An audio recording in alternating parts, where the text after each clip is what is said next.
They came in their thousands to see the new rulers up close. 10 days after capturing Goma in eastern DRC, the M23 rebel group summoned its population to a rally. After a bloody battle in which nearly 3,000 were killed, many came simply to find out what these Rwandan-backed fighters have in store for their city. On est venu ici pour attendre des meetings pour nos voisins rwandais, pour savoir comment on va vivre avec eux. Oh, I don't know the feeling of everyone here, but on my side, I was curious only. That's why I'm here. Arriving like a rock star, M23 spokesman Willy Ngoma. Now, the face of a movement which has seen off the Congolese government, local militias, peacekeeping missions, and foreign mercenaries.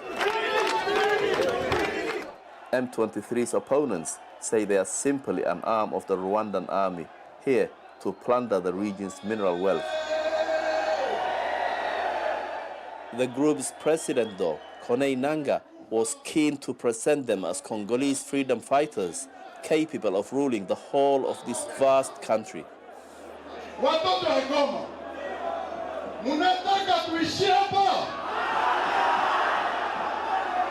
Munataka twende wapi? These rebels are well-trained, well-equipped, and ambitious. It's not the first time that they have taken Goma, but now they say they are here to stay. They claim it's no longer just about fighting for the rights of Tutsis. They want to create a national movement that can challenge the government in Kinshasa, 1,500 miles away.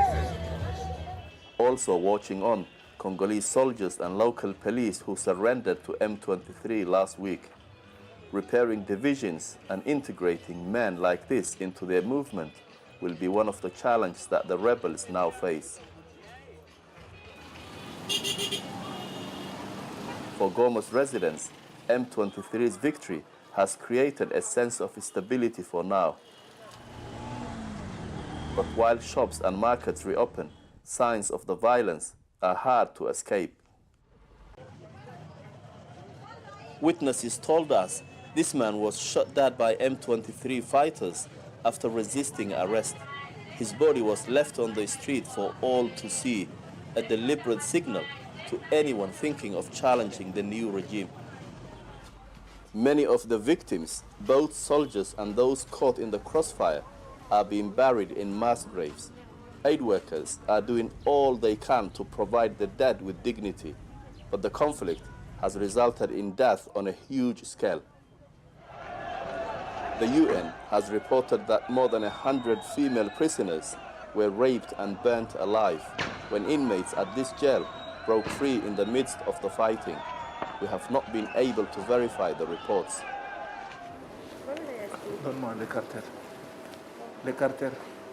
Medical facilities too remain overwhelmed, with surgeons at this Red Cross hospital rushing to treat thousands of gunshot and shrapnel wounds. Ici, on a reçu beaucoup de civils et on a reçu beaucoup de blessés abdominaux au niveau de l'abdomen, au niveau du thorax et au niveau de la tête. L'hôpital, projet hôpital, n'a jamais connu ce type d'afflux de blessés. People in this region know the price of insecurity better than most. For 3 decades, Eastern DRC has been torn apart by war. Patachoka is one of the estimated 1 million displaced people who had been sheltering in Goma before M23 arrived. He says he was shot by a fleeing soldier last week as the rebels closed in. He, like many others, now must decide where he feels safe enough to try and build a new life. Mie mpaka hivi sijajua ndarudiria wapi, sababu tunaangalia masilaha ziko mingi mumingine, tunakosa nani ndo wetu, tunakosa wapi ndo mwenye haiko wetu, make vile vyote tunakutana masilaha ziko mingi. Atuka usalama tuko naangalia kosi ni kubakiria tu mu hospitali, batutirie makambi mu hospitali.